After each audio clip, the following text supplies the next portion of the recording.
राज्यातील सर्व शेतकऱ्यांसाठी आणि नागरिकांसाठी शासनाकडून एक नवीन योजना अंमलात येणार आहे। या योजनेअंतर्गत शेतकऱ्यांचे आणि नागरिकांचे जमिनीचे वाद सुटणार आहेत, अशी माहिती राज्याचे महसूल मंत्री चंद्रशेखर बावनकुळे यांच्या माध्यमातून देण्यात आली आहे। दिनांक 27 डिसेंबर रोजी महाराष्ट्रामध्ये स्वामित्व योजनेचा शुभारंभ करण्यात येणार आहे। राज्य सरकारकडून लवकरच राबविण्यात येणाऱ्या या योजनेचा नागरिकांना काय फायदा होणार आहे, हेच आपण या व्हिडिओच्या माध्यमातून जाणून घेणार आहोत। त्यामुळे व्हिडिओला शेवटपर्यंत नक्कीच बघा। दिनांक 27 डिसेंबर पासून राबविण्यात येणाऱ्या या योजनेमुळे अनेक शेतकऱ्यांचे आणि नागरिकांचे जमिनीचे वाद सुटणार आहेत। त्याचबरोबर घरपट्टीवरून होणारे वाद देखील सुटणार आहेत।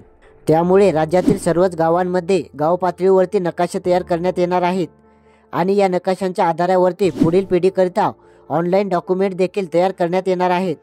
या डॉक्युमेंटच्या आधारावरती घर कर्ज घेण्यासाठी आणि व्यवसायासाठी या योजनेचा लाभ होणार आहे। राज्यातील किमान 30,000 गावांमध्ये राज्य शासनाच्या माध्यमातून ड्रोन सर्वे करण्यात येणार आहे।